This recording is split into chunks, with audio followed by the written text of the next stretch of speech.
जब से मैंने राजनीति शुरू करी NH से, वो दिन आज दिन अभी जो मैं एक्टिव हूँ ना, उसी ढंग में एक्टिव रहा हूँ हमेशा, चाहे मैं सत्ता में रहा या नहीं रहा। ये मेरी फितरत के अंदर है, जनता की सेवा करना, उनकी समस्या सुनना, हल करना, प्रयास करना, ये मेरी फितरत के अंदर है। ये मेरी आदत में है कि मैं सत्ता में रहूँ या नहीं रहूँ, हमेशा मैंने मतलब जनता संपर्क रखा है।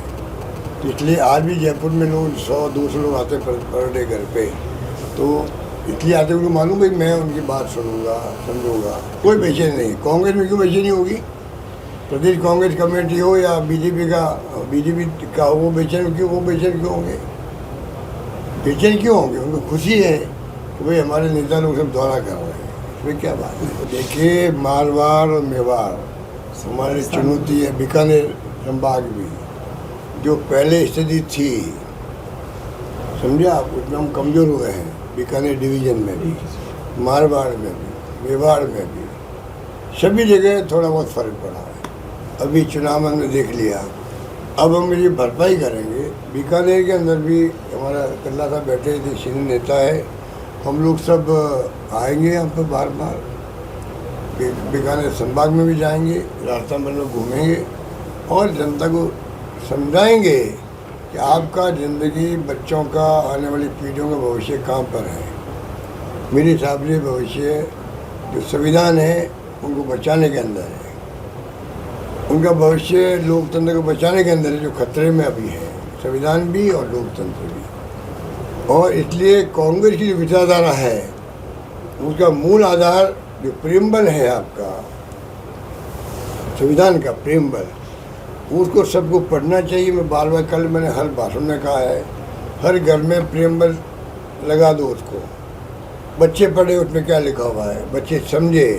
बच्चे बड़े होंगे तो उनके संस्कार और उनको भावना होगी, कानून की रक्षा करने की होगी, कानून के राज स्थापित रहे उसकी होगी। और वो उसमें सब बातें आ जाती है, समानता की आ जाती है, सब बातें, सोशल सिक्योरिटी आती है। संविधान की मूल भावना हर व्यक्ति को, हर नागरिक को पढ़नी चाहिए, अपने बच्चों को पढ़ानी चाहिए, मेरा आह्वान है उनसे। अब भाई हर घटनाक्रमों को मैं याद ही रखता रहूँ तो फिर दूसरा काम कैसे करेंगे हम? हमें आगे भी तो काम करना है, तो पुरानी बातें भूलनी पड़ती है, सबको मिलके आगे बढ़ना पड़ता है ना। देश हित में तो यही है। आज मैं हर व्यक्ति को कहता हूँ, मेरे कार्यकर्ताओं को, सुन लो दो बातें। नंबर 1, देश को जरूरत कांग्रेस की है और कांग्रेस को मजबूत करना हमारा सबका फर्ज है। सब अपने मतभेद भूल लो, कांग्रेस मजबूत होगी, कांग्रेस आगे बढ़ेगी, तो ही तो जाके आप देश को बचा पाओगे, देश की डेमोक्रेसी को बचा पाओगे, ठीक है, देश में लोकतंत्र बचा पाओगे। अभी होशबोले साहब ने क्या कहा RSS के लोगों ने, समाजवाद और धर्मनिरपेक्षता को हटा दो उनमें से, तो खतरा अभी तक बना हुआ है। ये 2 महीने पहले की बात थी, 2 महीने पहले की बात बता। आप कल्पना कीजिए, अभी तक ये नीति साफ नहीं है। संविधान की मूल भावना की बातें आती है। संविधान संशोधन बाद में हुए होंगे, पर जो संविधान की मूल भावना को देखा सुप्रीम कोर्ट ने, जो कोई केसेस हुए थे, उन्होंने कहा दोनों सब जो है, धर्मनिरपेक्षता के और ये समाजवाद के, ये दोनों मूल भावना के साथ में है संविधान के, इसलिए रहना चाहिए। ये सुप्रीम कोर्ट ने कई बार कह चुका है। अम्बेडकर साहब ने खुद का अपना संविधान बनाया था, मैंने सुना, उसके अंदर मूल भावना यही थी। इसलिए इसको जो है ये छेड़छाड़ करना चाहते हैं। अभी ध्रुवीकरण का देश चल रहा है, जो खतरनाक है। धर्म, जाति, वर्ग और भाषाएं। अभी गृह मंत्री अमित शाह को पूछे कि भाई आपने अचानक हिंदी का राह क्यों हल्पा दिया? हिंदी तो हमारी मातृभाषा है, हिंदी के बगैर काम चलता नहीं हमारा।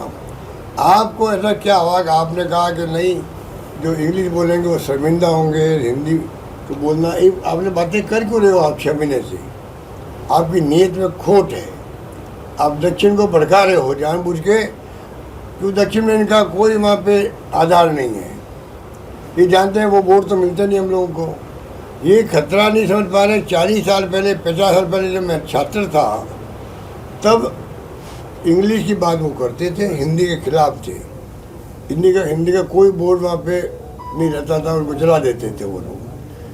नॉर्थ के अंदर इंग्लिश का बोर्ड जला देते थे, ये हमने खुद ने देखा बचपन के अंदर। आप कल्पना कीजिए उस वक्त से हम राजनीति कर रहे हैं, अगर इंदिरा गांधी, पंडित नेहरू या जो भी प्राइम मिनिस्टर बने हैं, ये अगर सब मिलके उसको नहीं करते, देश की एकता के लिए, अखंडता के लिए जान तक दे दी मैंने कहा इंदिरा जी ने, अगर ये भावना नहीं रखते हम लोग सबको साथ लेकर चलने की, तेलुगु, तमिल, मलयालम, बंगाली, पंजाबी, गुजराती, मराठी, क्या लिखा मालूम है किसी को? आप बताओ इनको कि तुम भाषा को मुद्दा बना के देश को क्यों बर्बाद करना चाहते हो? ये बड़ा सेंसिटिव इशू है ये। और गृह मंत्री अमित शाह ऐसा तो नहीं वो समझदार नहीं है, समझता इन बातों को। उसके बाद में लोग बोल रहे हैं, इसके वो जानबूझ करके इश्यू बना रहे हैं राजनीतिक लाभ लेने के लिए और नॉर्थ इंडिया वालों को खुश करने के लिए। ये बहुत सेंसिटिव इशू है, संवेदनशील इशू है। इस प्रकार बोलना खतरनाक है देश के लिए, देश की एकता के लिए, देश की अखंडता के लिए खतरनाक है। तभी वो बोल रहे हैं वो। इसका मतलब उनमें बहुत बड़ी साजिश है, बहुत बड़ी राजनीति है। जो इनकी जो चाल है ना, जो ध्रुवीकरण करके चुनाव जीतने के बार बार, उसी का ये भी पार्ट है, जिसको समझ नहीं पाता। मीडिया को ज़्यादा समझना चाहिए। मीडिया की भूमिका ही है। जब देश आज़ाद हुआ था तो मीडिया, इंटेलेक्चुअल, कितने लोग शामिल थे, उद्योगपति बड़े बड़े, आज सब गायब है, सब चुप है, मीडिया चुप है। आज मीडिया भी चुप है, देश का मेजर मीडिया जो है वो चुप है। ये सोशल मीडिया का काम चल रहा है। क्यों? कि मीडिया जिम्मेदार नहीं। वास्तव में आप या तो कहो कि कोई खतरा डेमोक्रेसी को नहीं है, राज अच्छा चल रहा है, सब ठीक हो रहा है, ये तो यही कहो। इसलिए जो कुछ हो रहा है देश में, चिंता हर नागरिक होना चाहिए।